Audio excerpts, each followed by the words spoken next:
This isn't something I think we should like rush into. I think this is something we should definitely look at plan. This episode of Game Table is brought to you by Valhalla Hobby. Use code TABLE to get 5% off any order over $100, one use only. Please consider becoming a patron and supporting us for $2 a month. You can listen to the podcast live. Brought to you by some guys on the internet. This is Getting Tabled. With your hosts, Jason the Bruce, You guy! George the Yang, I hope you're all entertained by my inaptitude. Jason aka Major Socks. We've been doing this and talking about various stuff. One of the stuff. Now sit back, relax, and get tabled.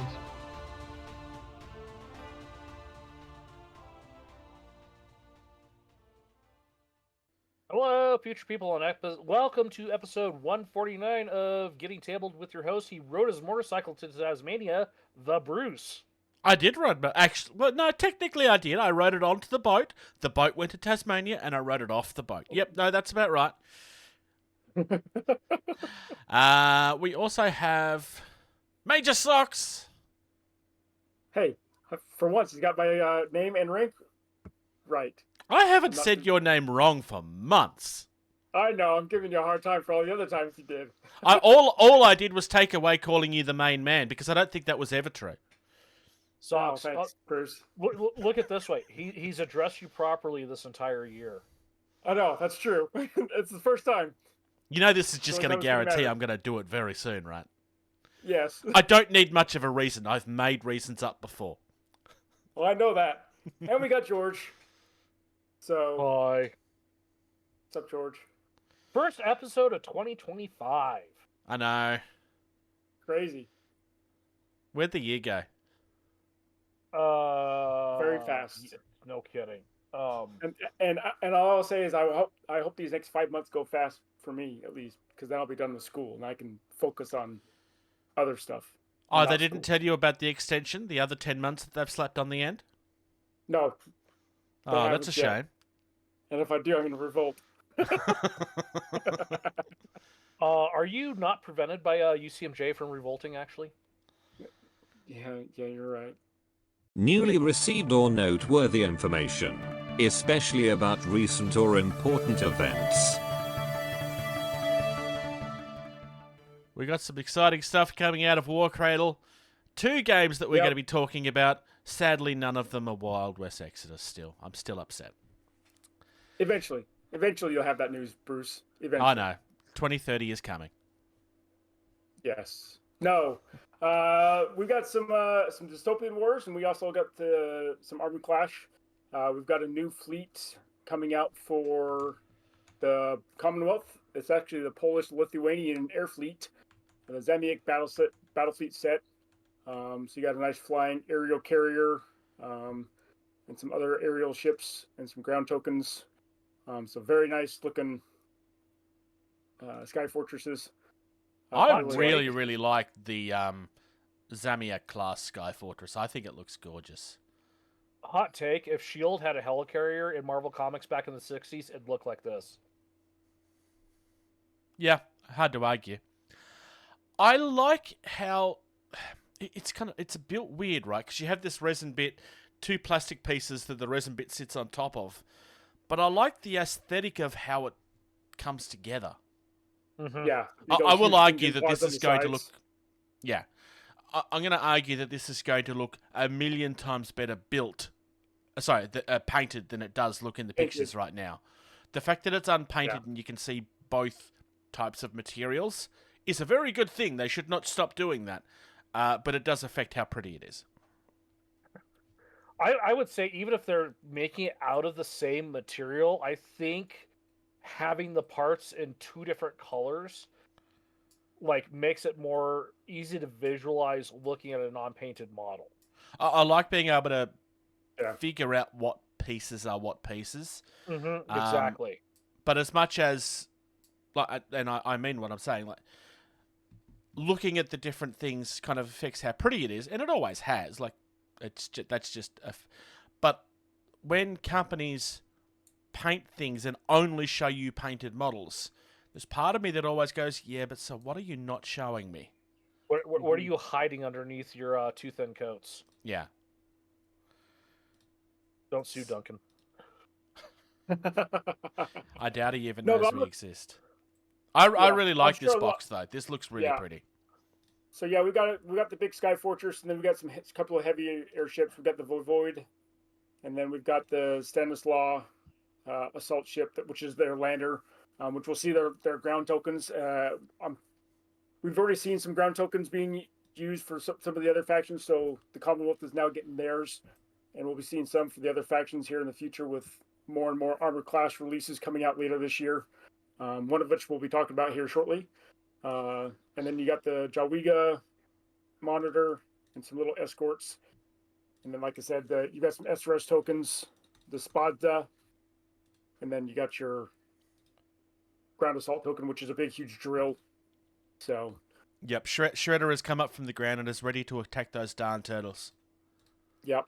So you could actually see these drills on the cover work of the next, in one of the later, no, it was the Union main box that had some of these Commonwealth drills on it. But we'll see those here. My guess is March timeframe, because I think March of this year is when the Commonwealth is supposed to be coming out for Armor Clash, if I remember the timeline right. So I really like the look of this box set. I haven't seen anything out of Dystopian Wars that I haven't liked the look of aesthetically. They have some very strong art direction and they have had some strong art direction coming out of that company for a long time. But this just kind of again shows that off. I'll follow up that comment you just made, Bruce, with the fact of they've got enough that I like that what I don't like doesn't bother me. Like it's say Drop Fleet. I love the way the PHR looks, the UCM, the Shaltari. Really digging the look of the Biofisters, right? Never a fan of how the Scourge looked. But because they have all this other good stuff, it's okay that the Scourge doesn't look good to me because there's other stuff for me to like. Who was it that made the comment about the helicarrier? Was it George or Sox? Yeah, it was me. George. Yeah, just for the record, they did have a helicarrier in 1965. Yeah, according to JP. But the Avalon, if we wanted to look at the Avalon platform for the crown, that very much looks like a helicarrier. But I do like the look of the Zamiak. The next one we have is for the Union. This is some of their long range squadrons. So they're finally getting some new ships. This is coming out of their previous Battlefleet box that is coming out later as well. This is just some upgrades that you can get to go along with it.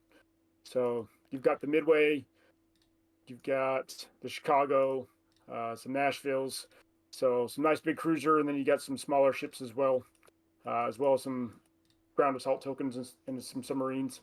So some little aerial escorts. Are they yellow? Yes. I like how these ships feel like they're working ships, right? Like, I'm not saying that they don't look like battleships. I mean, clearly they've got guns and stuff. But it kind of feels like this is something that's been put together that was originally designed to do a different job. It's very 40K-ish, where, famously their tanks were originally designed for farm work or whatever, although people argue about that. It kind of, it's got your steam engine thing. I don't know, it doesn't feel sleek, and I really like that, because it's a Union ship, right? So it should feel like it's designed to work for a living. Can we talk about one design choice that they didn't figure out till, the 70s, actually, figure out? Okay. They have the offloading ramp on the back instead of the front where it can get shot at. Yeah. It's true. Yeah, that is fair. But yeah, I really like this. Anything where it's like the front opens up and everything offloads the front, it's just like, you never paid attention to D-Day on Normandy, D-Day. did you? Nope. Come on. Also, the little Puritan submarine looks like a little mini gummy shark. Yeah. Oh, you could like if you could freehand well enough, like freehand like baby shark, mama shark, daddy shark on them. It's like it's in between. Like it's got the head of a manta ray, but it's got the body of a shark. Yeah. I'm going to assume that's a design choice, but it could just be coincidental or my head playing games on me. No, it's probably a design choice. If you look at a lot of submersibles of fantasy nature, they always have a very strong sea animal influence because that's what's under the water is this. So we'll make our craft like this, and it should work fine. Yeah. That's why Leonardo's helicopters and planes look like birds because that's what he designed them from. Yep. Yeah. And we've got the battle engine there as well, I see, for the ground token. Yep. You got the Lakota. Some people's most favourite model from Wild West Exodus. So yeah, moving over to Armored Clash again, we got the Union Lakota Battle Group set. So this is that actual armored train now in full scale for 10 mil. There for Armored Clash, and it looks amazing. It's really pretty. Yeah, they've done a really good job on the paint job here in the picture. And so it comes with some infantry, some cavalry units, and a couple of transport units that you can modify as you want to. So these will all be coming out later this year, later this month on the 25th.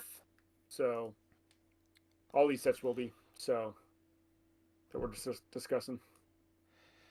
Just for the record, that is the original battle train from the original Wild West Exodus Kickstarter.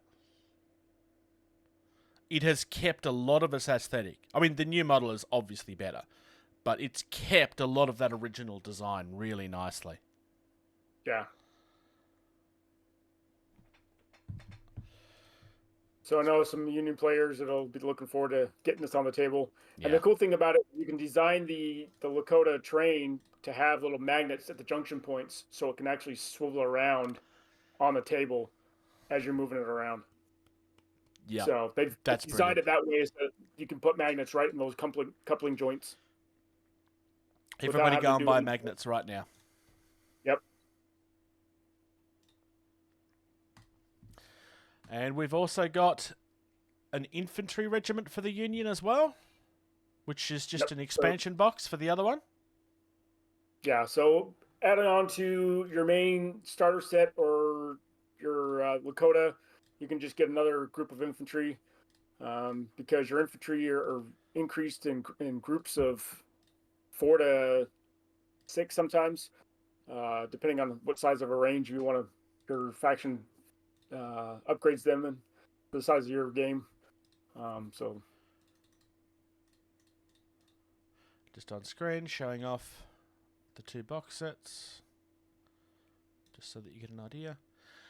And then the Armored Regiment. I like this one a lot. Expansion. Yeah, so I like the big stompy robots. I think those battle tanks look just dope. Yeah, the Rolling Thunders. Yeah. And the Reapers. They're pretty. I like them a lot. I also love the fact that the heavy artillery looks like actual real world heavy artillery because you can't make it look any better than what we've already designed in real world. I mean, a giant gun that you pull behind it, it doesn't get any better than this. It matches with real world, but at the same time it draws from what technology looked like at the time. I mean, the peak of technology was the steam engine, right? So that's what it all draws from. Well, and what did they carry around on their holsters? A 6-shooter. It's a 6-shooter rounded cartridge of artillery shells shooting out of it. Yeah. Which I think is an awesome design too. And one that I've never seen done, which really is... Everything in this hobby has been done before, right? And I'm not saying nobody's ever done it, but I've never seen this. And it should have been one of the first sci-fi ideas, right? It just makes sense. It's really cool. Big Then you got stumpy some little heavy robots. mechs. Yep.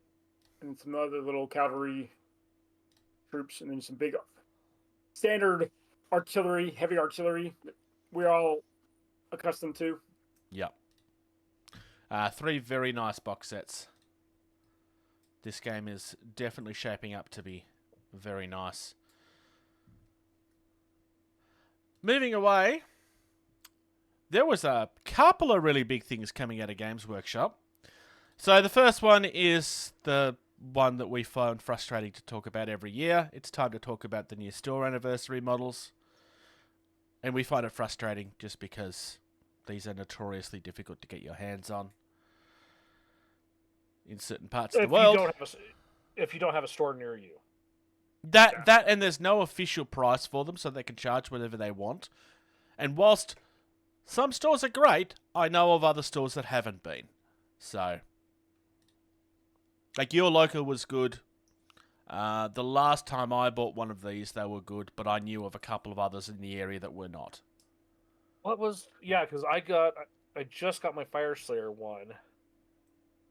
Yep. And what was it? I think it was like 35, which is reasonable. Which, we've been conditioned by Games Workshop of a hero character like that, for the miniature, is $30 to $40 now. Yep. And it was been like that for us for a lot longer time than it was for you. I really like the Gene Stealer. Like, that is arguably the first new Gene Stealer we've had since Space Hulk. And for those people out there that are saying, no, we've had new releases since then, yeah, and all of them were based on Space Hulk.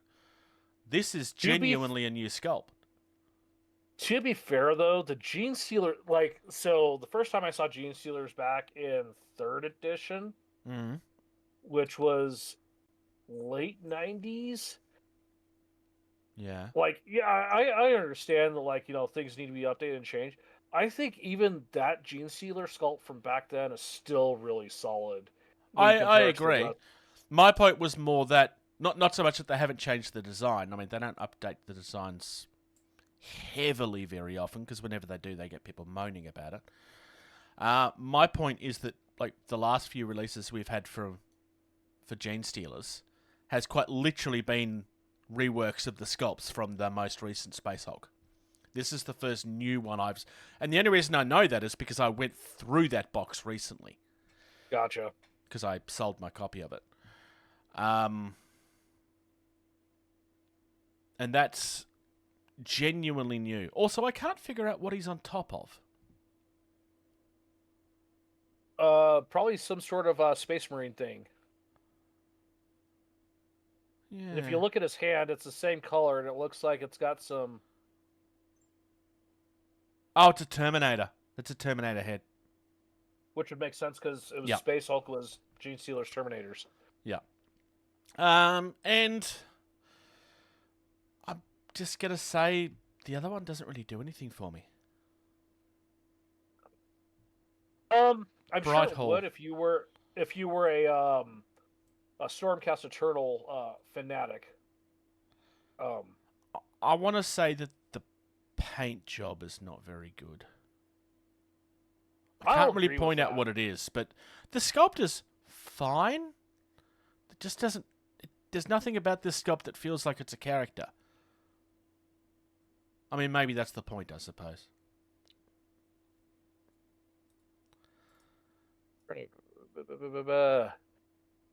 Are those metal dice? I don't know. Where are we looking? Or yes. metal Warhammer dice. Yep. Store anniversary extras. So you get the mat, which looks like it's just a mouse pad. It looks like for Magic the Gathering size. Yeah, Yeah. that feels really phoned in as far as its size. If it was a terrain mat, which they charge way too much for that, and that wouldn't be feasible. Yeah. So this is designed for it's a playmat, or let's be fair, it's a mouse pad. I mean, unless you have a Warhammer player that is heavily into Magic, but then there's no way you're going to use this for a Magic game. And Yeah, they no there's longer way have too- a Warhammer game because that company went out of business. Yeah.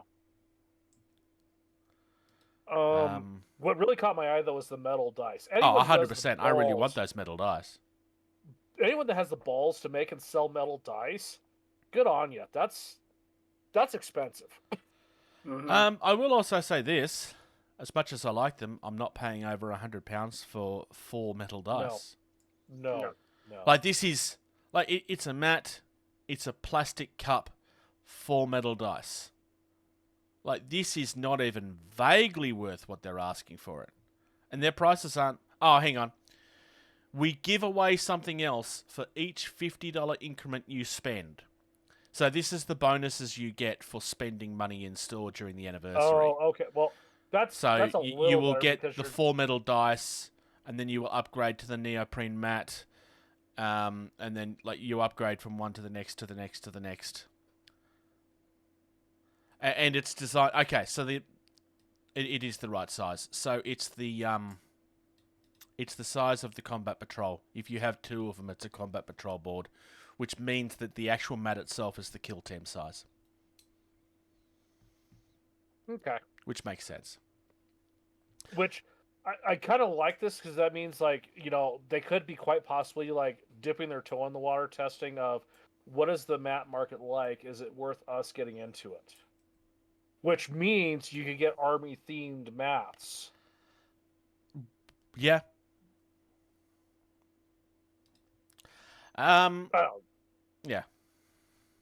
I'm surprised they haven't done that already. Like it's a business that's really easy to get into. oh yeah, for sure. And then there's also a pin which I think looks crap, but that's just me.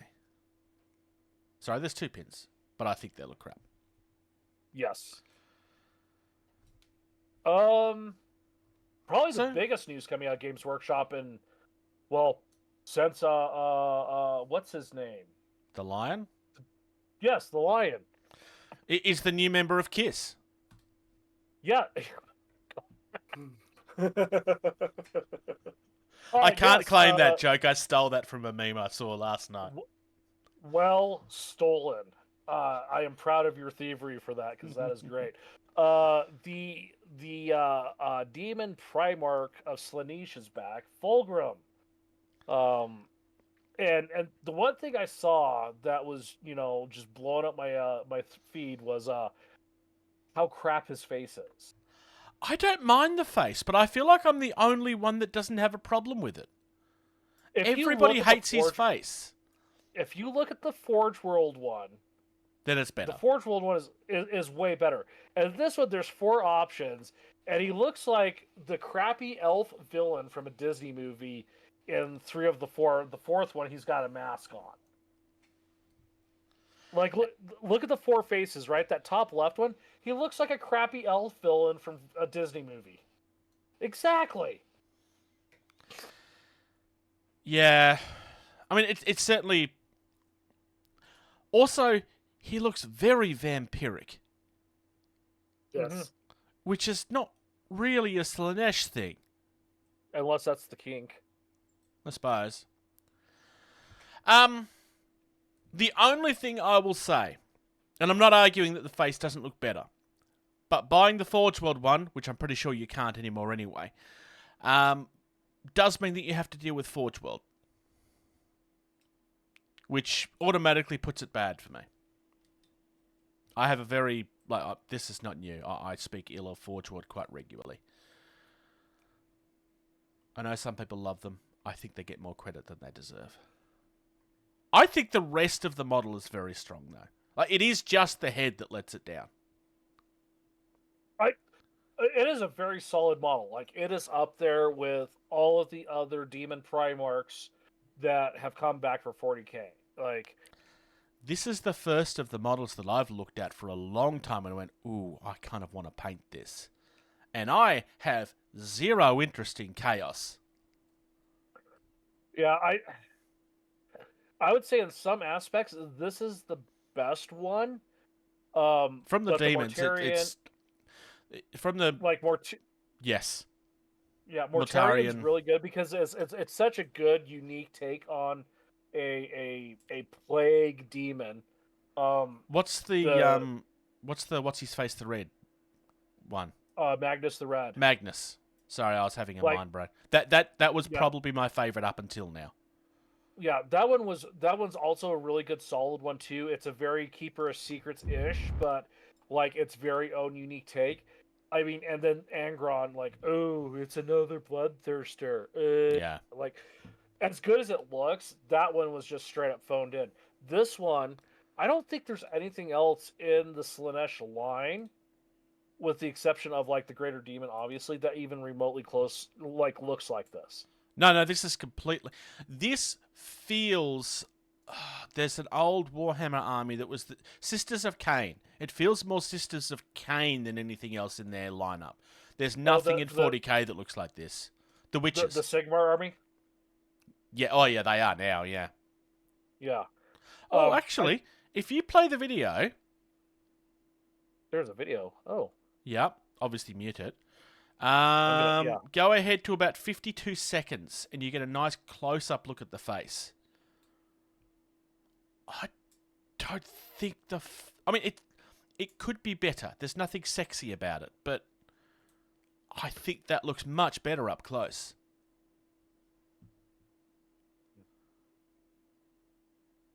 It looks Eldar, Dark Eldar to me. It looks. Oh, 100%. I mean, Though to be fair, that also kind of makes sense.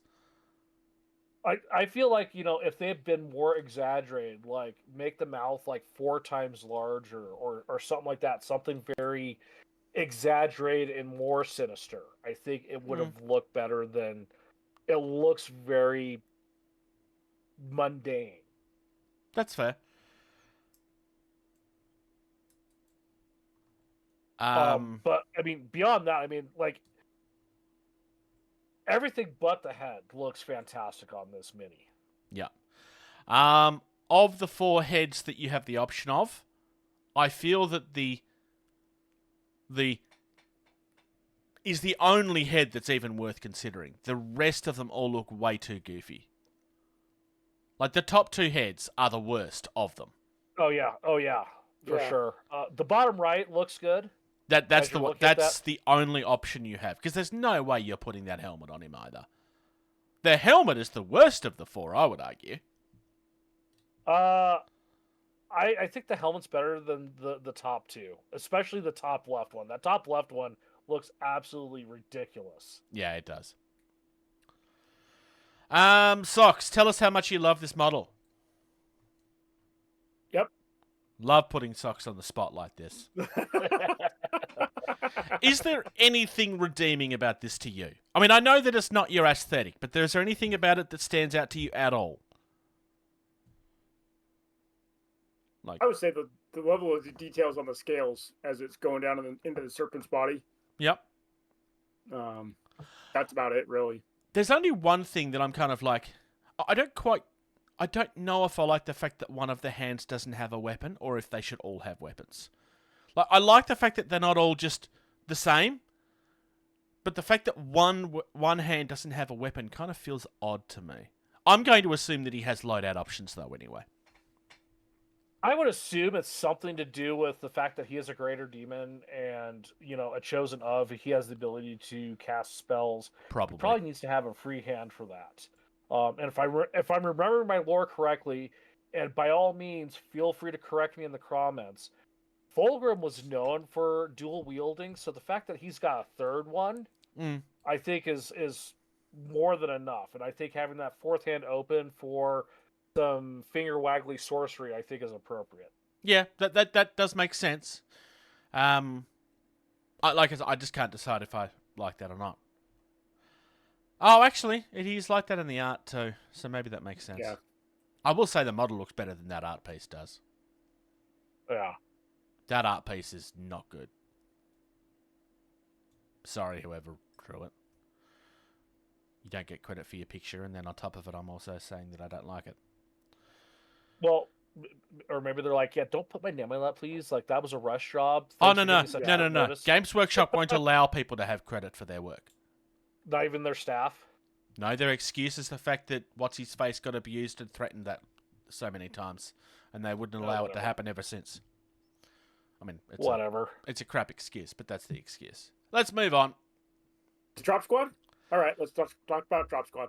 Yep. However, I think I'm going to start doing this just because I think it's probably important. We're going to be talking about a game that TT Combat likes to refer to as StrikeTeam Commander. And that is what you will see on the article. We have a running gag in this podcast that it's called Dropsquad Commander. There are reasons for it in the community. That there are very strong reasons for it. The joke will continue to the point where TT Combat staff regularly tell us that every time we say Dropsquad Commander, they delay it by another month. Dropsquad Commander. But no, it's coming out to Kickstarter. If you haven't watched the video, yep, by Dave. Dave, over the holiday break, he went down to TT Combat and recorded a couple of videos for us. One of them being this topic. He said February is when the Kickstarter is coming out. That it's supposed to be, yes. Yeah. Supposed to be, yep. He says supposed to be because there's already been things that delayed this, because this was originally intended to be back half of last year. Yep. I think November wasn't the plan. That was the original plan, yes. Yeah. The reason it got delayed is because Drop Fleet took a little bit longer to get out than they intended. Mm-hmm. So. Yep. So, and go ahead, George. Go ahead, Fox. No, you go ahead. So this is going to be coming out in 2 different game formats. Yep. Now that much which is exciting. When they showed off the game, when they showed off the game at UK Salute? Game Expo. No, UK game, yeah, UK. Like they had been showing it off as this one here, StrikeTeam Commander, which was the original intent of the game when we discussed it, when Lewis discussed it, and I mean Lewis, not Louis. That had always been the intention. And Dave as well. That had always been the intention of what the game was. The feedback they got from the wider community was that they were hoping that it was going to be a larger game with more miniatures and with vehicles and stuff. They did have a vehicle at the time, but it was meant to be just for show. But that made people know we want more of this. Yeah. So what I'm reading here, I'm really excited about this because I agree. The first one listed is exactly what I was envisioning and talked about when I sent the question over to fellow Hot LZ contributor Nigel King when he went to Salute and he got some FaceTime with Dave and was asking questions.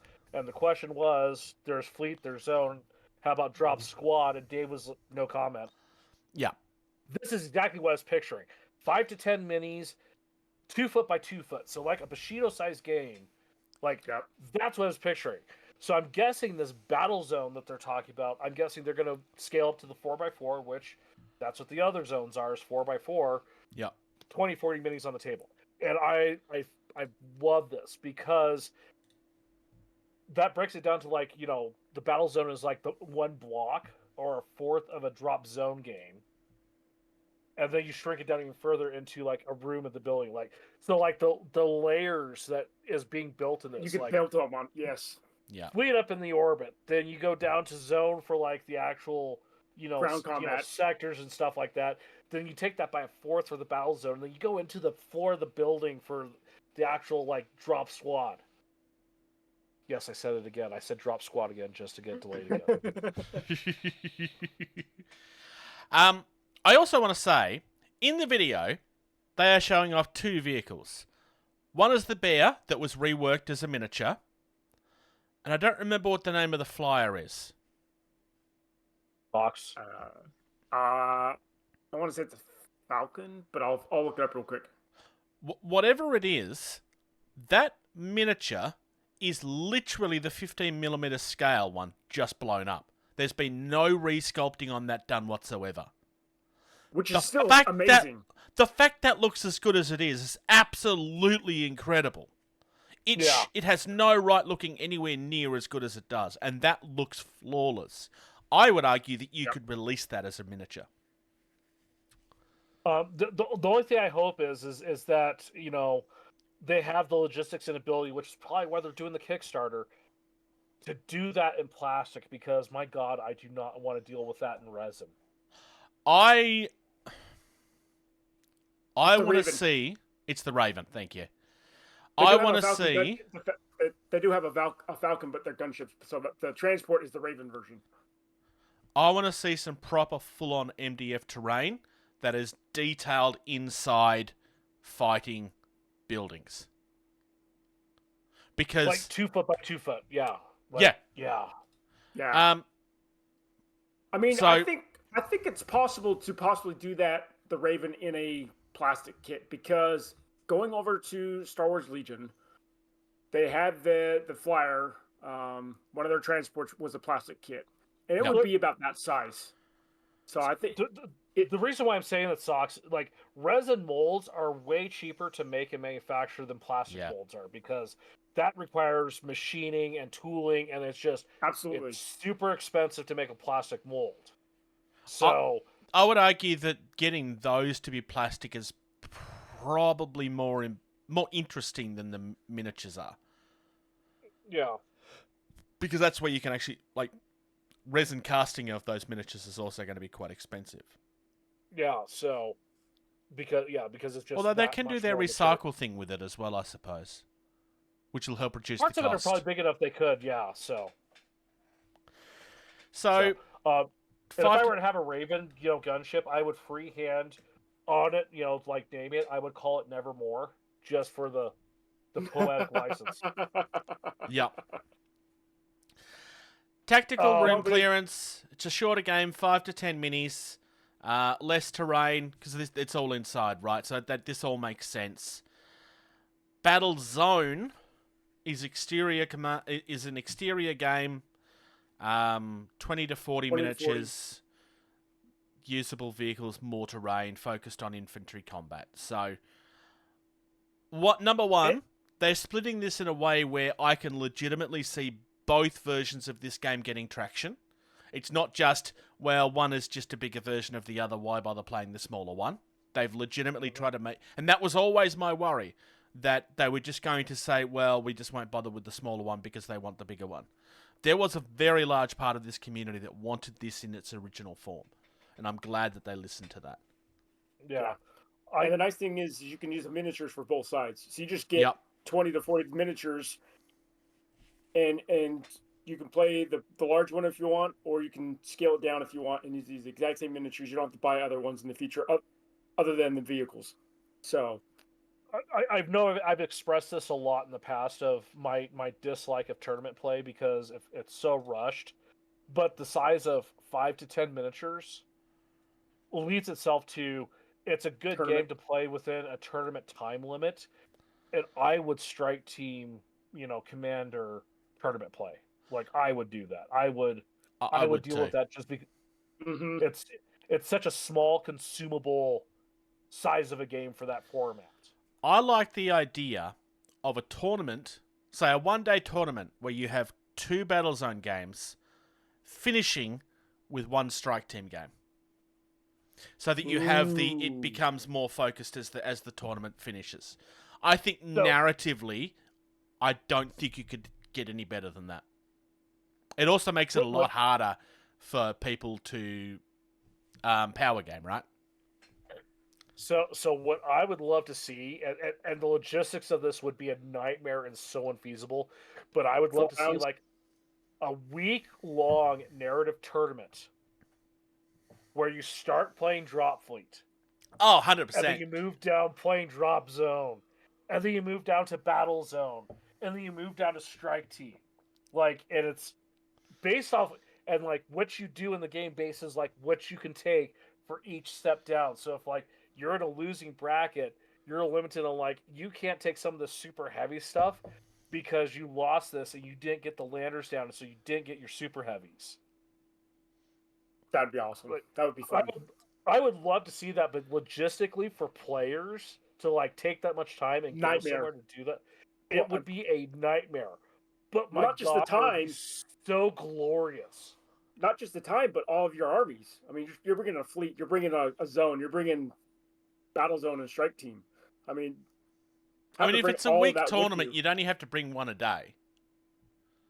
This will hold a drop fleet army. This will definitely hold a drop zone army. So 3 of these, and I've got the 4 armies I need. I also want to say, controversial opinion. Ooh, I'm getting controversial.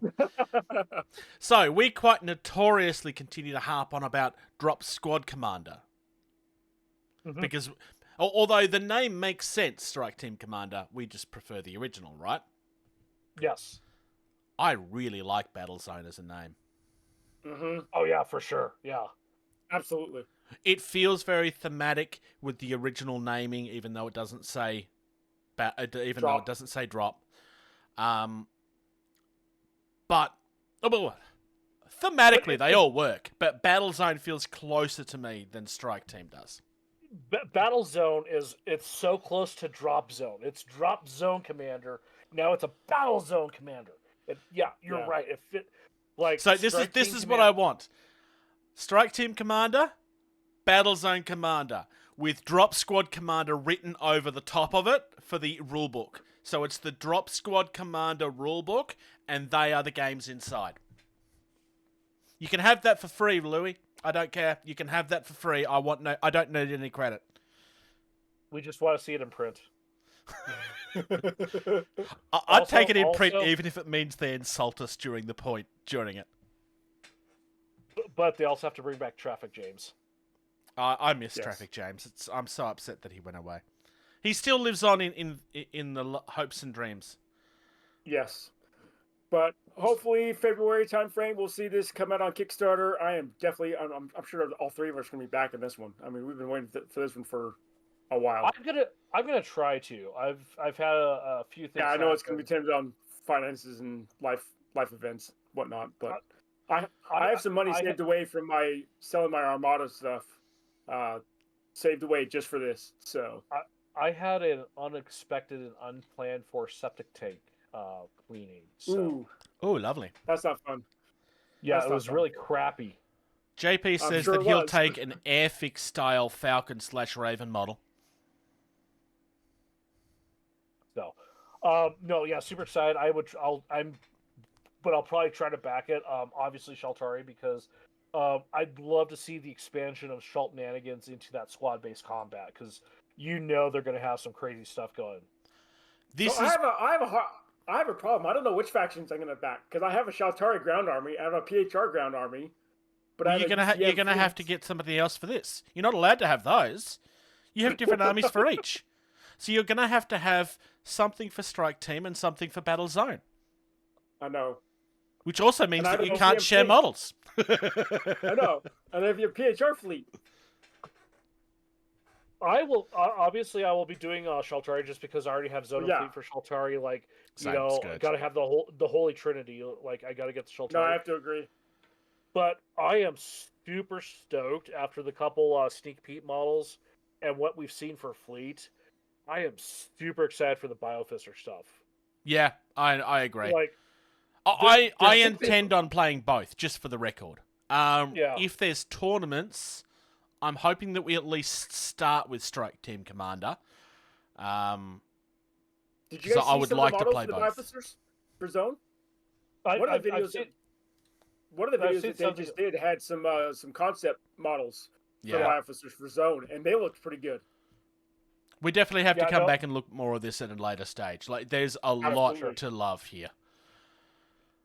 Speaking of big news that we were excited about, because it's Drop Squad, we're super excited about Drop Squad Commander. Here's something that we weren't aware of. Well, Bruce was aware of it. I was aware of a different part of it, and a lot of it has just come to light. Yeah. And as far as as small and unassuming as this hobby community is in the grand scheme of the world, this is some pretty salacious news right here. So I want to give credit to Hellstorm Gaming, because he did the original very large, long, detail video on this, and Treverian Miniatures, which is how I found it. We're going to be talking about the Vallejo story that somehow nobody really paid any attention to until right as it was coming to an end. Like, the fact that they kept this as quiet as they did is kind of insane Vallejo's not a small company. Granted, they're not Games Workshop, but they're not a small company. They are number two in the paint space. I was going to say, as far as like a paint company, like, and I don't know what it is, but Spanish companies are they're always well known for making good paints. Like, if you want good paint, you go to a Spain company, period. And for this to have snuck up on us like it did is just absolutely amazing. So what are we talking about? Okay, so there was a period in time during December, I believe it started in November, but the news started leaking in December, where 98% of the Vallejo workforce started going on strike for the way that they were being treated. Here's the big part of this story that I think a lot of people didn't pick up on until recently. Vallejo was sold to a Which I was also not aware of, yeah. Yeah, like they were sold to a multinational conglomeration, and this story has basically gone exactly the same way that all of those stories have gone, which is that the workforce has started getting treated very poorly. There was a lot of abuse happening. Anybody that tried to stand up for themselves got treated very poorly. It was not good. They ended up going up on strike. There's another part of this story I'm going to come back to. But they went on strike for better conditions, better treatment, and they basically got ignored. They had to basically go to the community and say, hey, we need your help on this. It's only because the community stepped up and stopped buying products that the company actually listened. The part of this that I'm kind of brushing over until now is that one of the conditions that they were striking over is that none of their equipment had been maintained since the sale. Which you're thinking, okay, so like things need to be maintained. I mean, how is a company that stupid? But anyway, here's the thing. There was at least 12 months when none of these machines were being maintained. Some of them were being held together really shoddily just to keep them going because they weren't allowed to spend money to fix them. Mm-hmm. This is how bad the conditions were that they were working in. As a result of this, actually no, I'll finish that statement in a second. It is worth noting that the company has now come to the table and started negotiating with the workers. They refused to do that for a long time. They have now done that, and they've come to terms that promises better conditions, promises better treatment, and promises that things will be maintained. Now, granted, there's another side to that, which is that we need to see that they are doing that.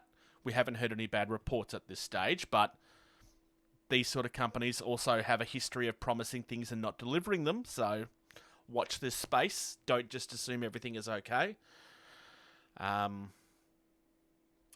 the back half of the story that I don't think anybody is picking up on. It wasn't picked up on either of the... At the time Hellstorm Gaming's article went out, they were still not coming to the table. At the time that Travarian's video went out, they had come to the table, and he covers that in the story. I'm just making it clear. I don't want people to assume that he didn't, that he brushed over it for controversy or whatever. But the big part of this that nobody really seems to be talking about is that means that a very large percentage of the product that's out there at the moment was made on shoddy equipment. People may remember that at one point about 6 months ago, I started hearing reports of the Vallejo paint quality starting to drop and becoming unreliable. And I think what we are seeing here is the reason why that had started to happen. Well, I mean, a great analogy for this, it's an avalanche. You have one problem that started up here, and that one problem got bigger and bigger and bigger, and it started rolling downhill to where it became something uncontrollable. And I can totally understand why, especially when you start getting like these large, capital companies involved. When it was privately held, like all the ownership of Vallejo is just like, we have to have this, this, and this, and this in order for this to happen and our stuff to be good and for it to get out. And these, investment companies are just like, we need to make this much money. We're going to cut money from here and here and here, and that'll increase profits. Problem when you do that is Quality once it goes starts down. getting out, machines aren't working and things aren't getting processed properly and made properly, your product's crap now. People stop buying it, and so now you've got a huge problem of now your profits are in real big trouble because you didn't spend this here. Now you're getting nothing. So, And that's going to possibly cost you more to fix all this stuff than it would have just to maintain it. See, if you have a paint that you get from a store and the quality of that paint is bad, it's not unreasonable for that store to go, oh, we'll just swap it. We'll swap the bad one for a new one from the shelf. The problem with this is that if you come across stock that's going to be like that, all of the paint in that store is possibly going to be the same, unless you get it swapped for a different brand. But most stores only have a select number of brands of paints that they stock, and Vallejo is, like I said earlier, number 2. It's probably going to be 3 or 4 months before this problem actually goes away, and I would probably argue that it's going to get worse. I would say longer. I would say it's probably going to be a full year before Vallejo's back at the quality it was. I would say that if you're in a store that appears to have very old Vallejo, if you prefer the old Vallejo stuff, great. But if you're at a store that doesn't tend to turn over the Vallejo product very often, you might have a problem, and you might want to look at one of the other brands that they carry. Well, I'm not even just talking about that. Like, so yeah, you got a store that doesn't turn over their stock, very regularly. So if they've got all this current old, bad stock, what about distributors? How much of that stock do they have on shelf? Those distributors, that's not going to be turning over very quickly now with this coming to light. And Vallejo's still going to be making stuff. Yep. And it's not going to be great. It's not going to be great until they get those machine fixed and, the workers taken care of. It depends on how, like, if they were quite literally being held together by clamps and stuff, they use a different wording, but I can't remember what the word was. Then, depending on what needed to be replaced and stuff, yeah. But here's hoping that they went through a close down and just fixed the problem, hopefully. Well, with all of that bad product out there, I guarantee you, they're not going to recall it back and eat that loss. They're going to let it sit there absolutely and not. the shelf. They should, and they should be expected to, but they not won't. Going to.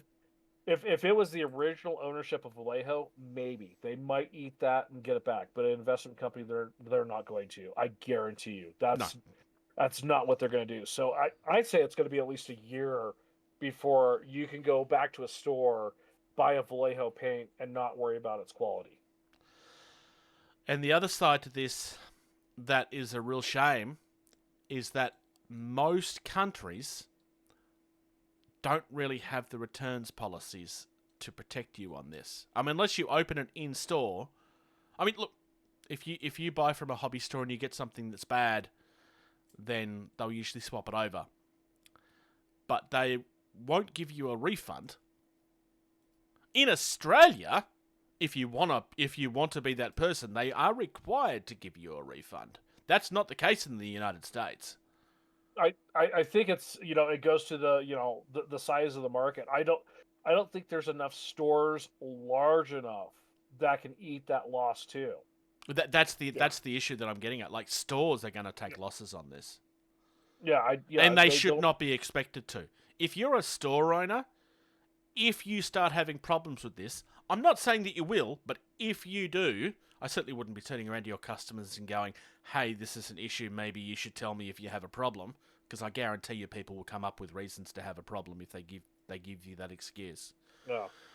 But I would be very much putting this pressure back on your supplier and using this news article as a reason why. Yeah. It's the only chance you'll have.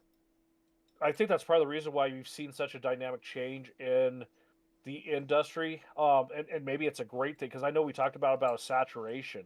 And, and this could mean that, hey, Vallejo had a good run. There's other stuff now. Because Games Workshop, they're large enough that it's like, oh, we had a problem with this. They can eat that loss. make all Yeah. new stuff, pull all the bad stock back, put the new stuff in place, and go about their business like nothing was wrong. They're big enough for that. Monument Hobbies is a fairly big recent player to the game as far as getting out there Yeah. on the face of we're good paint, buy our stuff. Like this is a very recent thing. I'll put Army Obviously, Painter on I'll put Army Painter on that list now as well. Ar- Their Army current Painter's line always is been fairly- phenomenal. Yeah. Army Painter's also large enough too that Yeah.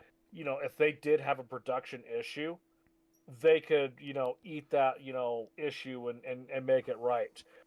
Let's not forget their initial speed paint issue. I will fight you on that. Like I know what the I know what the community's opinion of that is. It was the way the product was designed on purpose. It was never a fault with the product. Except that it was a fault because of how paint's supposed to work, and that didn't. No. It was designed to work that way. I understand. It just wasn't but popular. That's not how a paint should work. Because if it's going to reactivate and you're putting a wash over it, you're reactivating it with the wash. It should not have been designed like that in the first place. But we're going to gloss past that. We've got TT Combat getting into the paint market now. That apparently is phenomenal. And then we've got Duncan, which, Duncan could make a very subpar product and still make a good run at it for a few years because of his name. He's not. I haven't heard that it's I've heard that it's pretty good. Well, he's not going to do that because he's Duncan. Yeah. Like his reputation is too thin cones. Everyone's jumping on the bandwagon of contrast speed paint, make it easier. Technical ability, not skill, and he's still going on the the color triad, too thin coats. Like he is sticking to that. He's going to have good quality stuff, I would hope. So I mean, this may be the time in the game space of, sorry Vallejo, sorry investment company, you screwed up big time. Your investment's gone now. As much as they're a company that I know some people don't like to talk about, and I'm not going to disagree with them on this at all, AK Interactive's product's pretty good too.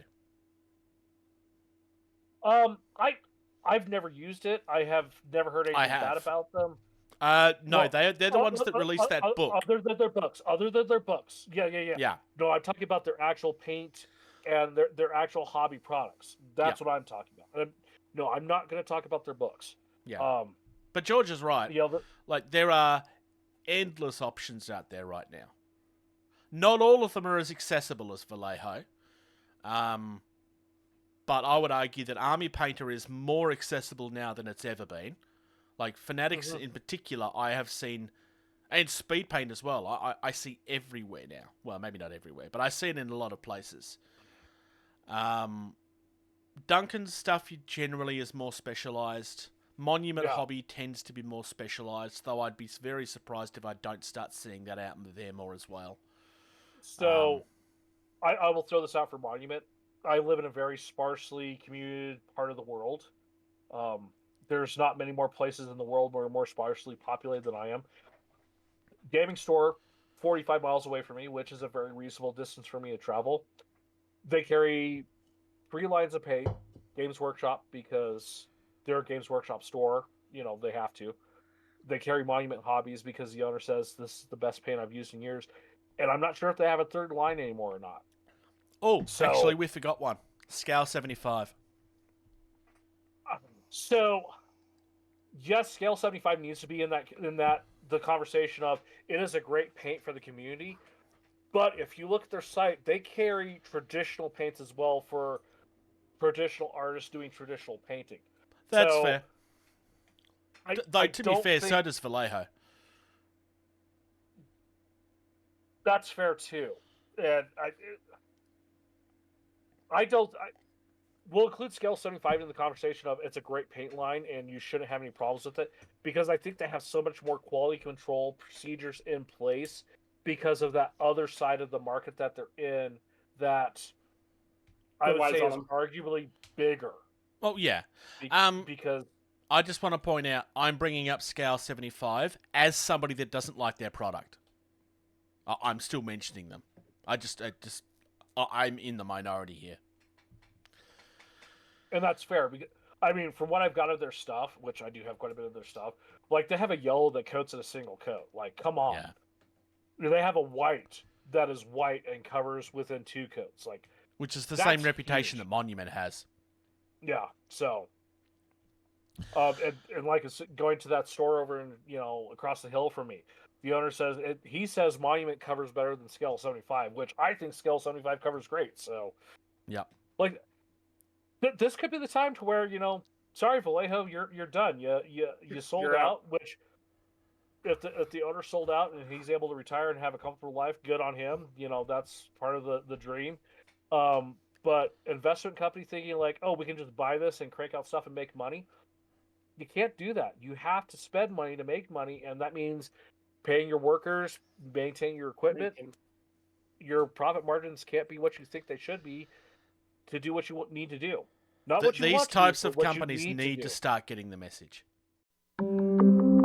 Cream, glue, prime, paint. What have you been up to, George? Well, I've been up to a couple of things. I tried doing a double slap chop. Yep. On my Cthulhu for the Cthulhu Death May Die game. I've not done the wings yet, and I've not done the tentacles. That's why you can still see the white on them. Yep. But I've done the green body. Yeah. Yeah. Which that looks nice. I am pretty happy with how that turned out. I said this last time I'm amazed at how good this works, or how well this works. So, especially with a product like speed paint or contrast, because let's be fair, it's the same type of material. Mm-hmm. And given how kind of randomly it tends to work, you shouldn't be able to get final products looking like that. Yeah. No, I mean, I'll point out here, like, I did have a little bit of an issue with a paint smear. Yep. Like, that's my fault. That's not the technique. So, I primed him with black, right? You can see here on the base where I've got the black paint. Yep. Okay? Yep. Then, I took a... this is a cheapo dry brush set I got off Amazon. So, it's a number 7 dry brush. And I did it with so I've got 4 primers. I've got black, gray, medium gray, and white. So I did the number 7 dry brush with the medium gray, so a lighter, and I dry brushed that, so I got, decent coverage. I would say 75% coverage with that medium gray, and then I went over with, Army Painter speed paints. Then for the white, I grabbed a 13 dry brush, so a large one, and probably got about 20% coverage. And I went over with a lighter color of the speed paint, which, to me, that's a really great color green for a Cthulhu. Yep. I don't know how well it's coming across the video versus what I see, but on a scale of 1 to 10, I'm a good solid 8.5, almost 9 on how well. And it blends together out. very well if you pick the colors right. So well, yeah. So let me see here. I've got my. Apologize if I'm quiet now because I've drifted away, grabbing paints because I have everything over here. And I've also been using the synthetic line of Games Workshop brushes as a, Okay, so the first level of green that I did is this one right here, which is the Gilly Dew. Yeah. I don't know how well that color is coming across on the camera. It's like a mossy green. Mm-hmm. Yeah. An algae type color. So I had the black. I did the medium light gray. So there's black, gray, lighter gray, white. So I did the lighter gray, and I did this speed paint over it. Then I did the white, and then I did maggot skin. Yeah. And so it went over that white to give me the very nice bright, over the sores, but then it blended well with the darker green, and I've got the dark recesses from that, and I'm really, really happy how well his body has turned out for the little of effort I have put into it. Yeah. So now I think I showed this off already, but just because you're showing actually I should go the other way. This is still not going to show up, so I won't bother. I was going to try and show off my the miniature that that inspired you to try this out? Yeah. So, for those of us who aren't pros, because I shared one of his videos in our group chat with Thunderboy and Brother Bear, with his making the little bar sign and stuff like that. I can't pronounce his name that he uses, but he's so stupidly skilled that it makes me cry.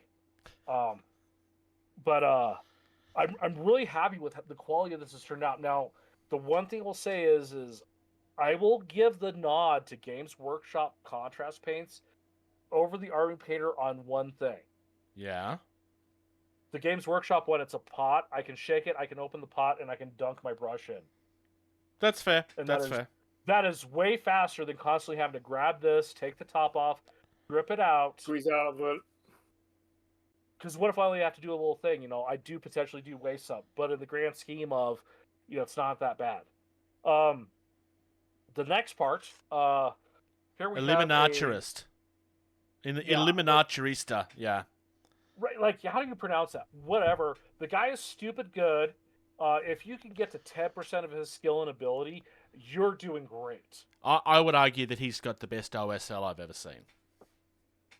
He's got the second best. There's the guy, I think he's Eastern European. He did it, no metallics, but he did a chrome custody. Like, it looked like chrome. Wow. But it's all with matte paint. Yeah, I'll have to find it. I found it years ago. So, last thing on my hobby stuff, organizer, magnetic tray, right? This is it actually magnetic fabric. this time? Well, this is the Ferris fabric that you can get from 3-5 Designs. Oh. So, it's $5 a sheet. This is the just cold rolled steel. It is magnetic. I got a magnetic one. Well done. Same file. So here's the difference. See if I can show this off. The one on the bottom is the magnetic fabric. The one on the top is the actual steel plate, which is curved. Yeah. It helps it hold the shape better. Yes, it is heavier, but with it being actual metal, the magnets stick better. That was going to be my question: is how well does the fabric work for the miniatures? Okay, so here we go. Here's my dreadnought. Doing this very carefully so I can catch it. Okay. Here's the galvanized steel. Okay, yeah, so it's a compromise, but it's not bad. It's not a big compromise. That's still pretty good. The metal gives a way better hold. Oh, the steel is better. There's no question about that. It should be way worth it for the weight, and it does make the tray more rigid, so it doesn't give the curve. And I'm going to go ahead and do this. Not a sponsor, and it's probably backwards, but Send Cut Send in the United States. They have the drawing by default. You can put in the inch conversion from millimeters, change the radius from a 1/4 inch to 1/8 of an inch, and it will work perfectly with the STL file from 3-5 Designs. And the more you order, the cheaper they are. I want to say the sheets I got them at $4.25 a sheet versus $5. Here's the other. Although in the case of George, it cost him twice as much because he ordered the wrong thing the first time. Yes, sure. Correct. The other thing, too, with the Ferris sheet, it is a fabric, and there is an adhesive in it, so when it heats up, it bonds permanently into that plastic. Oh! I can cut this out and reprint on and reinsert this metal because it's metal. Yeah. Yeah. So. Nice. Yeah, so I'm cranking out the third one on my printer right now. So I'm really super happy I found that I was able to find metal of the correct thickness, and that and it's all laser cut. So, nice. So this is what it looks like before it goes in. Like, it's absolutely flawless. The only thing, where is it? Yeah, right here. I don't know if you can see it right here. There's a little tiny nubbin from where the laser starts and finishes. Mm-hmm. That's it. So if you need enough trays, if you order them all at one time, super cheap, the quality is fantastic. So if you have this, the File Supreme yourself, I highly recommend check out Suncut Sen, because you can get these at a fraction of the price of the Fair Sheets, and I think they work so much better. So, not sponsored. Socks. I actually got some painting done the last Really? couple of weeks. Yeah, I did. I don't know if I believe Just a you. little. So went home to Utah for the holidays. Brought some dystopian Crimson League stuff for my Sultanate flyers, and was able to get a little bit of my turquoise paint on one of my little flyers. I wasn't able to do as much as I wanted to. We were trying to spend as much time as we could seeing family and friends. But when we talk about game talk here in a little bit, that's something I want to try and finish. So. Yep. So I was you guys know this, I was kind of tossing up whether I was going to take something with me to home or not. Because historically, Yep. whenever I don't, I end up being in a situation where I'm really itching to do some painting and I don't have anything with me. And every time I do, it ends up staying in the bag. So this time, I did actually take something with me. And I decided I was going to take my Wild West stuff over here. And then I never left my bag. I didn't do anything at all. Better to have and not need than need and not have, though. I was... Yeah. Generally speaking, I pretty much didn't stop the entire time. Like, there was a couple of times where I took, like, maybe 4 or 5 hours and kind of deliberately did nothing because I kind of felt like I needed it. But I was out doing rides. I was out catching up with people I hadn't seen in a long time because it's this long trip I've done home for probably 10 years. Well, and the fact too, like, watching your normal human Facebook posts. I mean, you intentionally took a ferry so you could take your bike with you. Yeah. Because you're in love with that thing the way a man in his 40s should be with his cruiser. And I mean, I've always loved my bikes, but I do seem to be enjoying...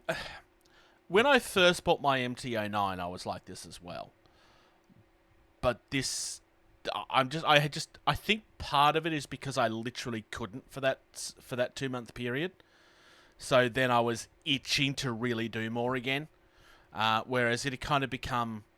It's not that I never went out riding for fun, but it had kind of become like it was just my transport for a long time, right? Yeah. Well, and I'm going to throw this out for the listeners too, just so they're aware of this. So, I sent you an extra GoPro in case something, God forbid it happens again, you got a way to record something of happening, of like saying, see, look. I was going to mention that. But this one thing, when I was messaging you said, I filled up the SD card. I hope it's great footage. Frankly, Bruce, I'm excited to see some of the footage you captured cruising around on Tassie. That's basically what I was going to mention. Like, I have a little over 128 gig of footage. Not all of it is exciting stuff. And because of the way that the GoPro works, like the battery lasts for half hour, then I've got to kind of pull over, change the battery, and then keep going, right?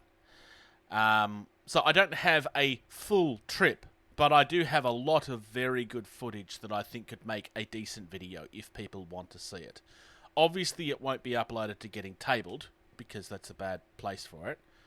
But if people would like to see it, let me know, I suppose. So, I'm a sucker for, one of my favorite channels to watch is Downey Live, just because of some of the travel stuff, and like, I'm one of those people where I can appreciate all the places where I'm not in it.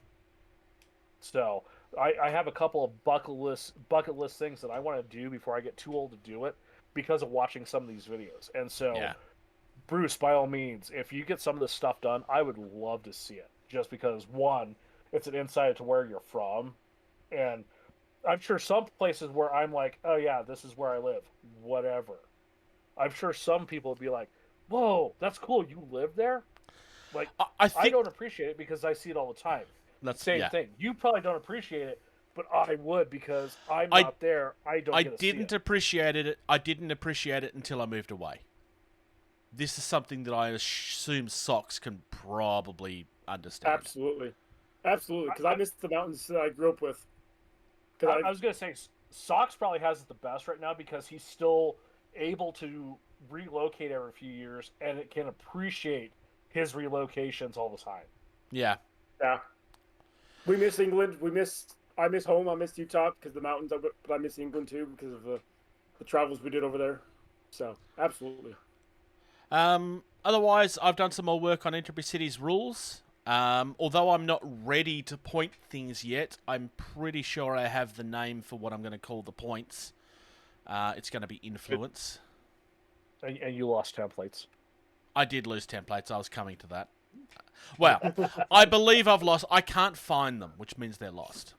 I will find them a week after I get new ones.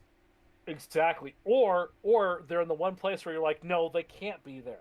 I've looked everywhere, though. No, you haven't because I know, but I have. I have a suspicion. I have a suspicion that I've left them behind the last time I was using them. And that's one of those things that they can get left behind. That's why there's so many companies that make templates for games to sell because people lose their templates. Yep. So I caught up with Viv from Knights of Dice yesterday, who no longer runs his business, just for the record. I actually sold him my old computer for a stupidly small amount of money. I did mates rates because I wasn't using it and he needed it, so why not? So I got a small amount of money to go towards the My Bike Wants a Ladder exhaust fund. But as part of this conversation, he's already said that he will cut me some more. He still has one of those lasers that he always used, but it's not set up at this stage. Oh, good. Good. My intention is that when he does, I'm going to get him to cut me a few of them to make some actual sets. So, could I make a suggestion too? Mm? Get a framed set of them on your wall of, just... Ooh. Just in case. A stepping stone of what you're doing with this game of, these are the templates, like do it something kind of artsy as like, a keepsake for when, you're in your 70s of, I could recreate that Wi-Fi signal thing I did when I first had them cut. Right. But then when if you lose them, it's just like you got a case, breaking case of emergency glass. Long term, I still have intentions of getting them done to look prettier, like redesigned so that they're not just so that they're prettier. I wouldn't mind kind of like having like a scorch mark, burnout type mark across them or something, but I don't know. I'll have to put more thought into what would actually show up properly. But yeah, from a hobby perspective, that's kind of it for me. Most of it has been the bike stuff. I now have passenger pegs on the bike. I did lots of really nice rides. Caught up with some people. And now I'm back home and I should do some painting. It's too damn hot.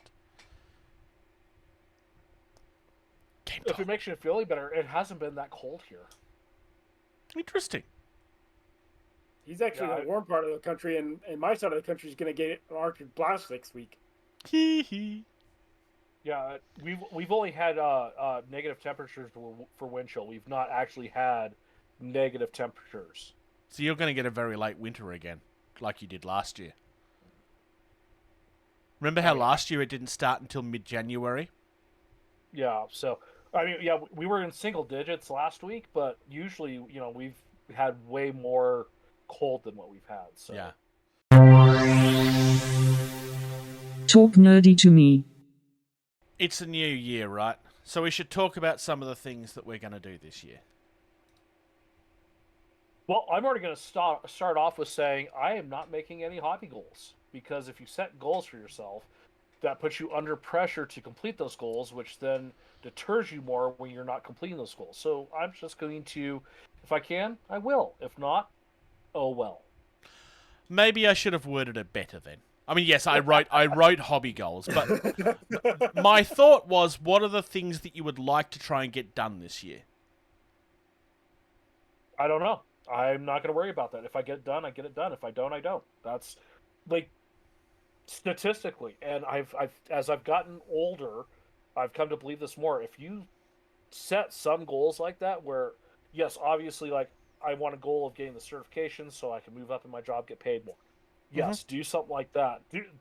But as far as like, this is my hobby. This is how I relax and have fun. I am not going to set a goal to cause extra stress and make me dislike my hobby more. If I sit down and have time to do something and I get something done, good on me. If I don't, I did it. And I'm still going to try to sit down and enjoy doing what I enjoy to do without the pressure of self enforced, or no, self regulated, like, enforcement of getting something done to feel accomplishment. I know what I'm You're trying to boring. say. I just don't think I'm. No, I know what you're trying to Brain to say. words. Brain to words. Yeah, What you're I can't doing is articulate- you're overthinking the question. That is what you're doing. No, what I'm doing is I can't think of the correct word to use to articulate what I'm thinking. No. I mean, generally speaking, you're completely overthinking it entirely. Like, this was never supposed to be, I am going to do this. It was meant to be a discussion about, That's a hobby goal. Yes. I'm going to do this. what did I say? I am What did I say? I fully- should have worded this better. Bruce. I'm fully convinced now that I am an undiagnosed adult autistic based on my son. Oh, And 100% therefore, you are. that's how my. I could have told you Based that. on that, Just that's like how I'm my brain ADHD. works. So you saying, what's your hobby goal? I can't set a goal like that because then it makes it not fun. I rephrased the question. That's fine. You don't want to achieve anything this year, and if you do, that's great. Socks, if I is see there something? Then I do, and it's great. Socks, is there anything that you would hopefully like to get done this year? It doesn't have to be a goal, but just something you would like to do. I mean, obviously, Armored Clash is on there. Yes. Once my Imperium and my Sultanate come out, Sultanate is coming out August timeframe, I would assume. Yep. September maybe. But with me being a war host, yes, I don't have a community right now. But you want to when grow one. Well, I would like to try and grow one. School right now is a big, huge deterrent for me to go out and try and build one. Yes. But I want to have 2 fully painted demo fleets. I have one almost. My Imperium is just about done. Yep. I want to get my Sultanate finished up so I can have a nice demo Sultanate fleet for both sides. That way, when I go out and try and build communities, I have 2 fully painted armies of Dystopian Wars. So I just have a little bit left of Imperium to finish that I can truly say I have a demo fleet, but then I need to work on my Sultanate for sure. So that's one of the things I want to try and work on. Yep. I mean, a big one for me is obviously Entropy City, because it's going to be until it's a product, right? Another one, like last year, it wasn't so much a goal that I set, but I made an active decision to stop making so many impulse purchases and using the channel as an excuse for it, because I can't afford it. Even more so now that I'm paying a loan off for the bike. I want to continue doing that. I'm not saying that I'm not buying anything, but I want to stop buying random stuff. And I've been pretty good. Like, that's probably the bigger one. And that wasn't even a lot of money. That's the Dead Man's Hand minis. That I still haven't touched. I will, but I haven't touched them yet. Buying rule books for games is something I want to continue doing, though. And I mean, like, indie products and stuff. Because all of it is influence and helps me picture where I want to see myself in the market, right? Because would I love to have a game that's as big as 40k?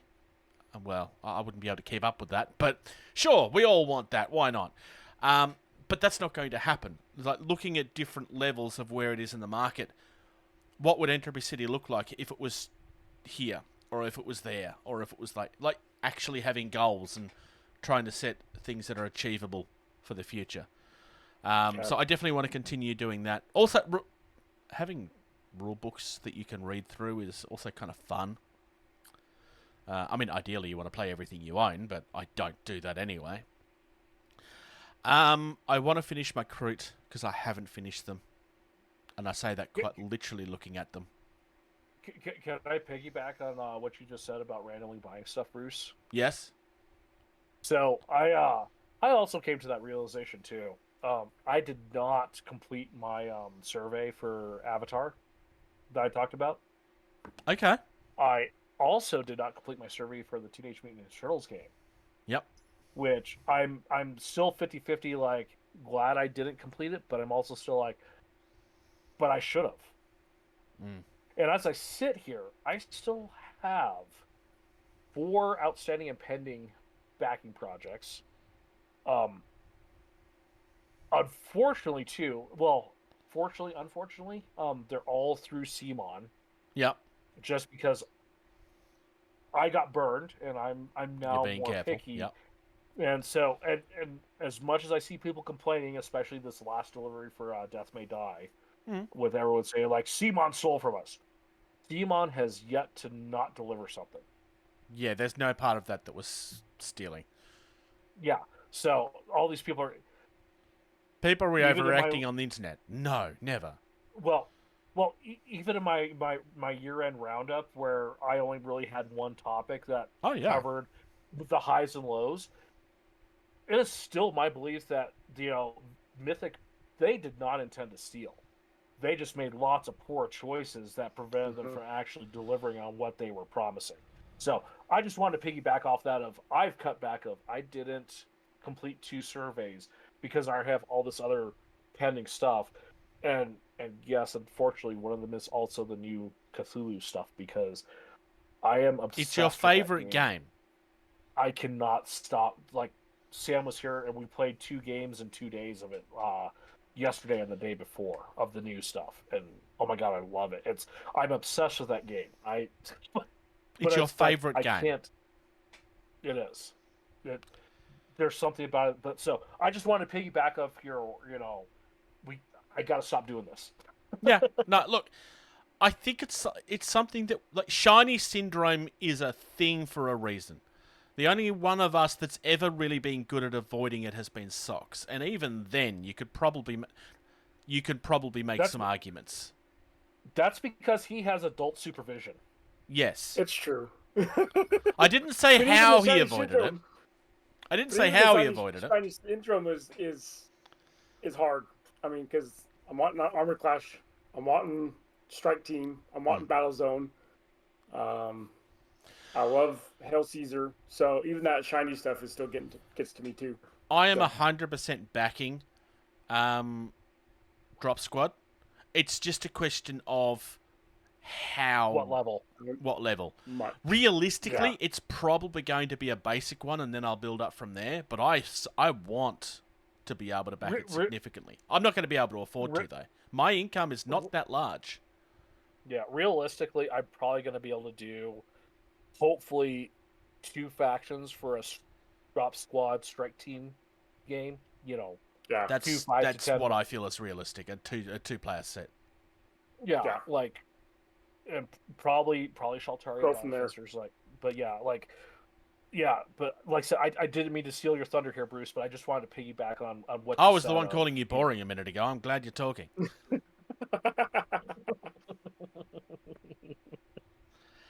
Sorry, go ahead. Continue, Bruce. I am sorry. No, I wasn't complaining. That's the big one for me, because if Entropy City is going to be a thing, it kind of has to be at that list, right? And yet, like, buying rulebooks and stuff, I actually enjoy getting, like, some of them are motivating. Rarely because of the rules. It's more layout and stuff. Though, granted, I probably am not the one that has to do that. That would be more of an editing thing, I assume. But like, I like being able to look at layouts and stuff. And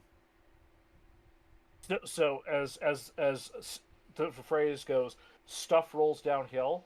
If you're the game creator and you're the man with all the ideas and you're paying someone, they're gonna have to do something and say, "Is this okay?" yeah. Also, anything I do is something I don't have to pay somebody to do, right? But you still get to prove it like you're the man in charge because you Yeah. are.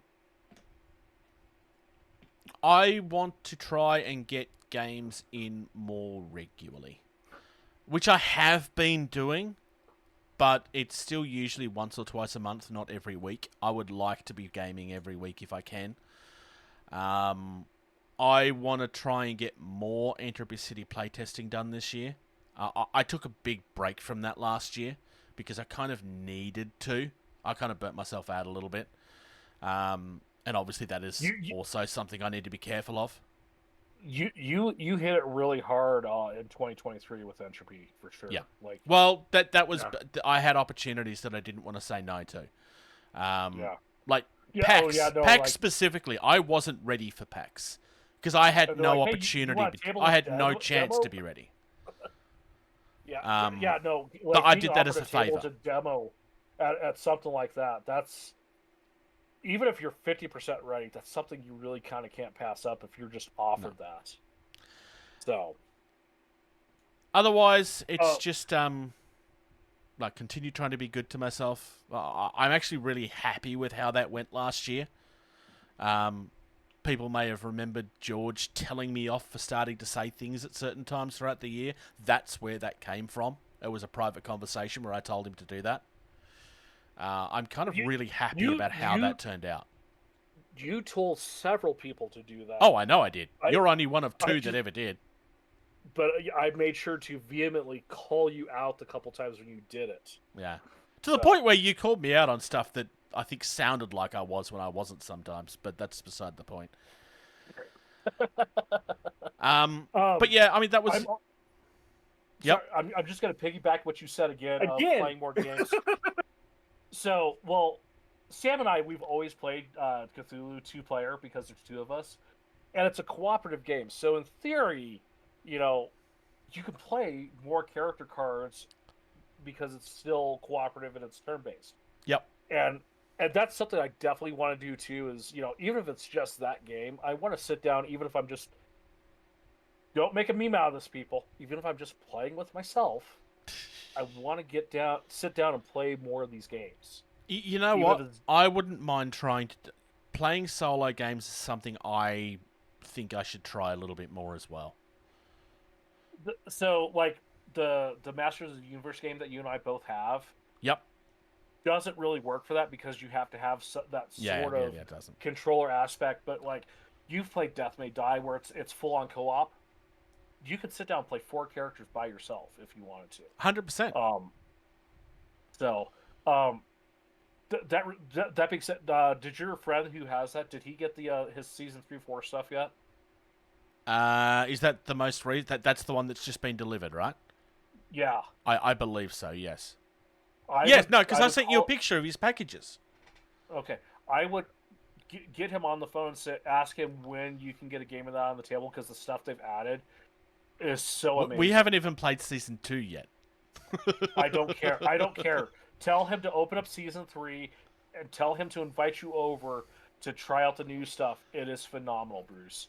I know we're getting way off topic here, so let's... That's okay. The end of Game Talk is going to be even further off topic. Right.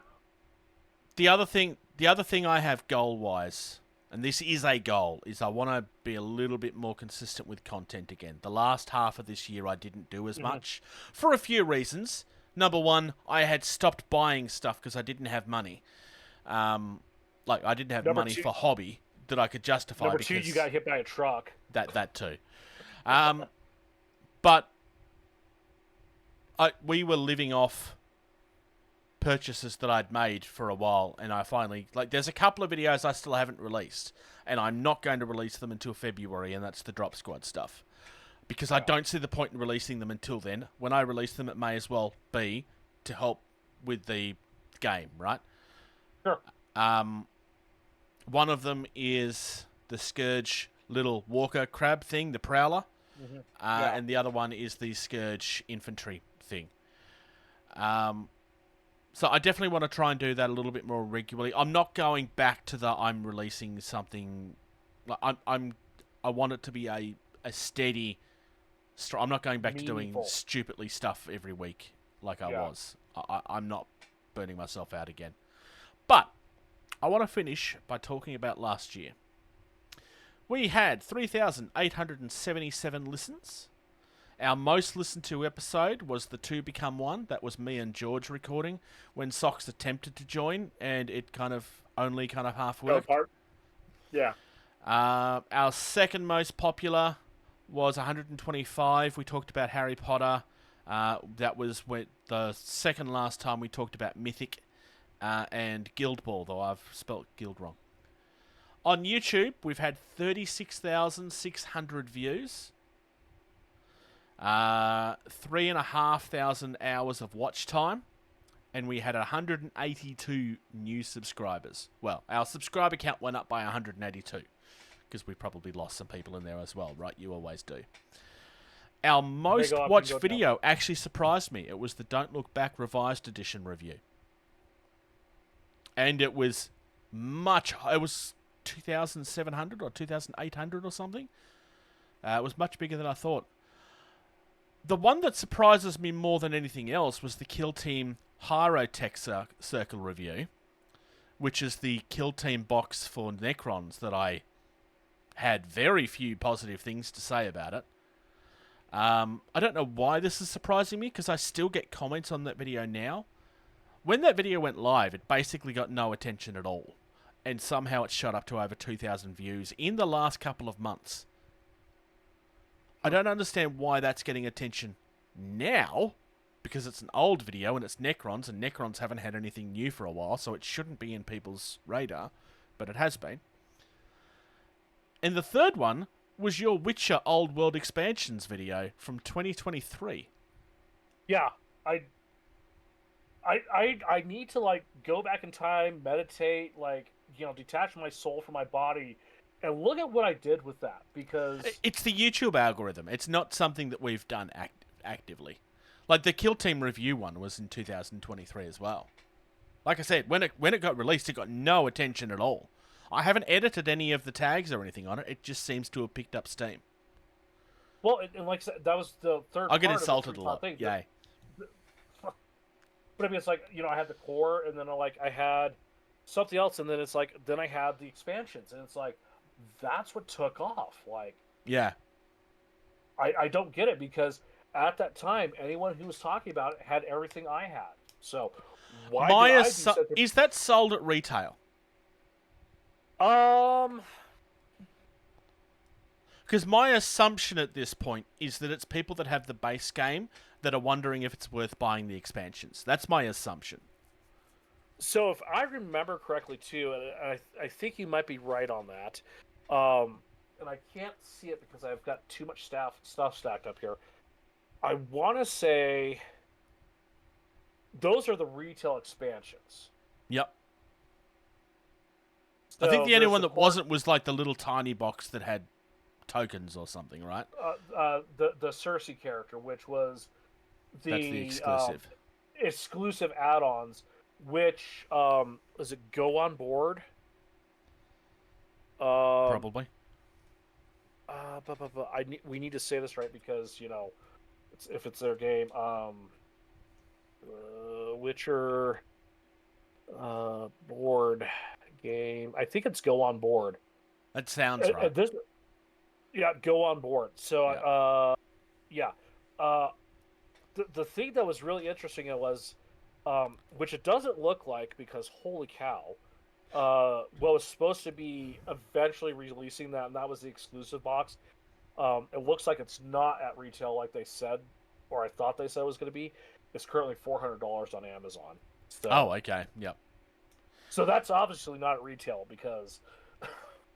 or the retailer's out of stock, and that's the people that are trying to get the impulse buyers, which happens with everything. Which, I mean, that happened with one of the boxes I got for Death May Die. It was reprinted, but I bought before it was reprinted, and I paid 80% more than what I could have, so... Yeah. So I just thought I'd end there with just a small snippet of what has been really good for us this year. Sure. There's only one thing in that list that was from this year, and it was from February this year, which was the Don't Look Back. So, which is, yeah, still a decently strong year. The amount of views that we had, it's pretty decent. if I had have still been releasing content as regularly as I had in the first half of the year, that number probably would have been a lot higher, I suspect.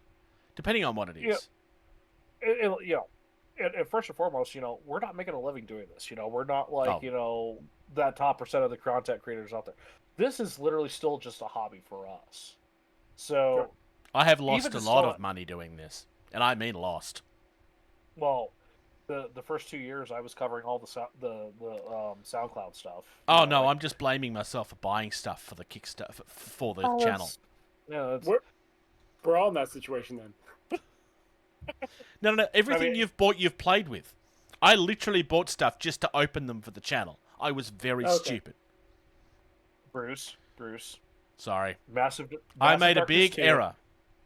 Massive Darkness 2, Lords of Ragnarok, The Witcher, Masters of the Universe, You Primal. didn't just buy those for the channel, though.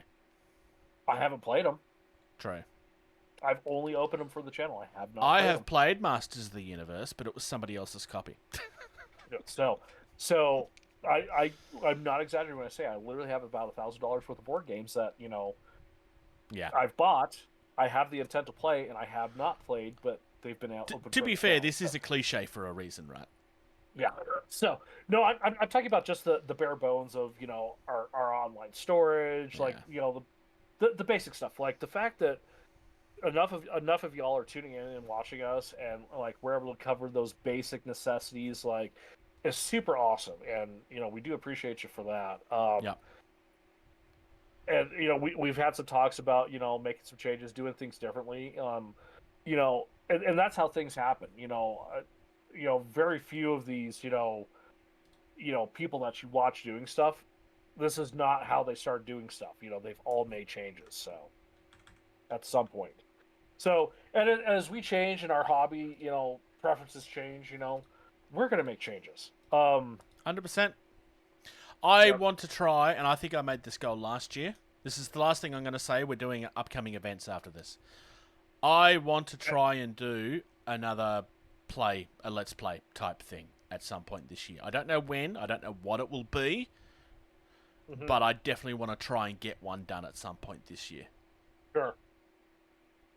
That being said, I would love to as well. Even if it's, breaking down, like, I'm just going to throw this out, an episode of Death May Die, how cool it is, what's awesome about it. Things like that. I think In stuff theory, like I that. should do one for Entropy City. Yeah. When I should. Stuff like that, I think, is, because someone's going to have questions, and if you can provide any sort of, a viewpoint or an insight, am I the best with rules? Absolutely not. Are the people out there better than me? Absolutely. But if I can provide a viewpoint and maybe explain something differently than someone else and help someone, that could be useful and helpful too. Tournaments, demos, conventions, that kind of stuff. CanCon is happening from the 25th until the 27th of January. It's happening at the Epic Exhibition Park in Canberra.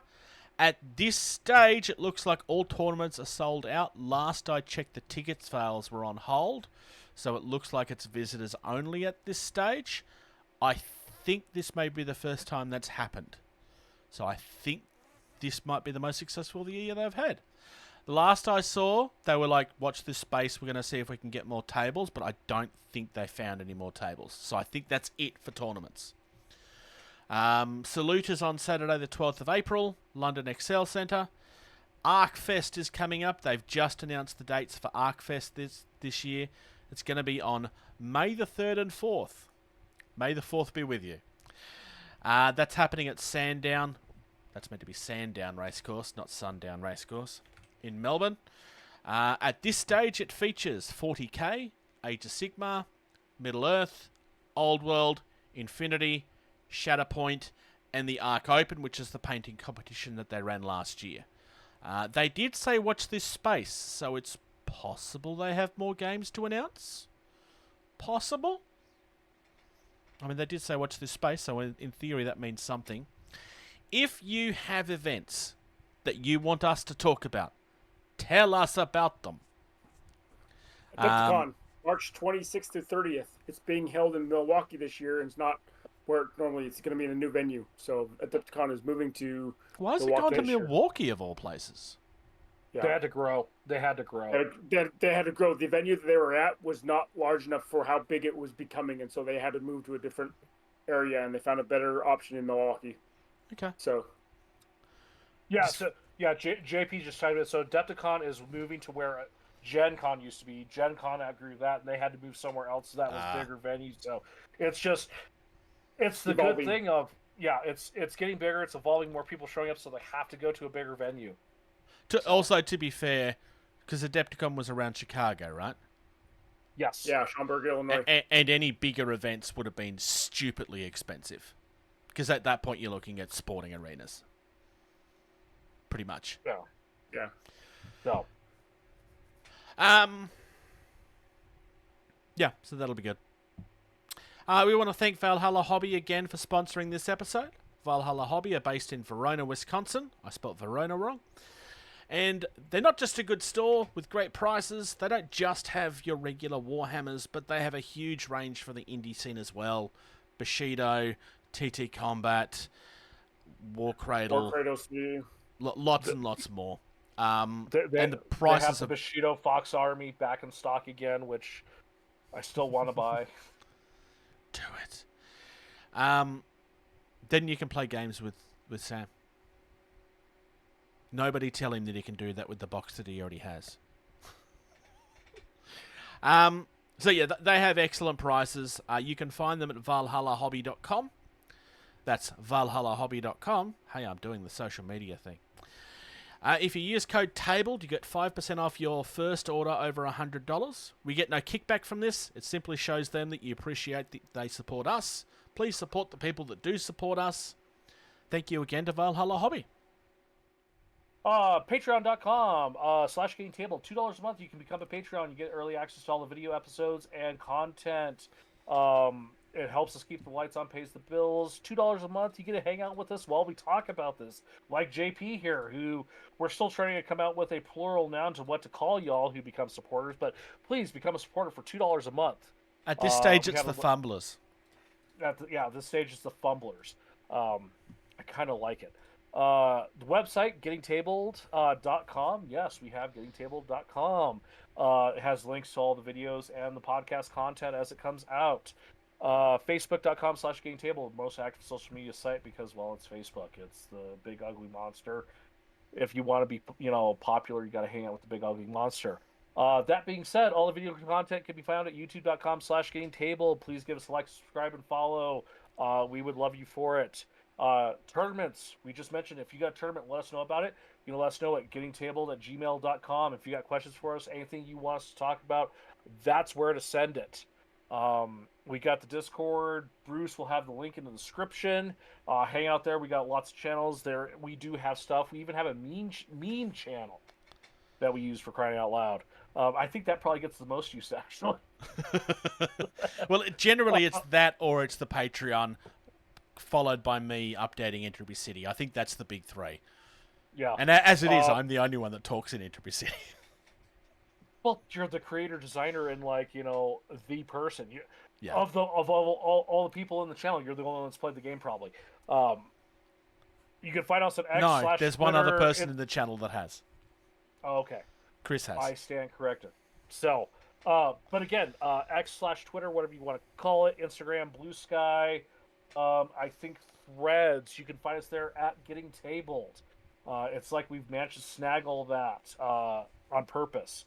And then, of course, for those who want to watch Bruce play some games on a casual basis, if you subscribe to him at twitch.tv/JasonTheBruce, you'll get notified when he goes live to do his streaming when he does that.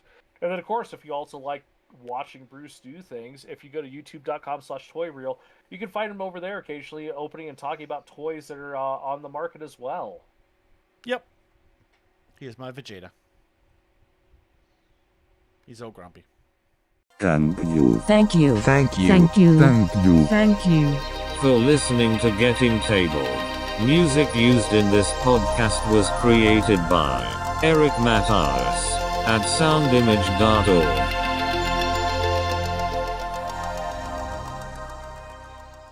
Play games if they make you happy.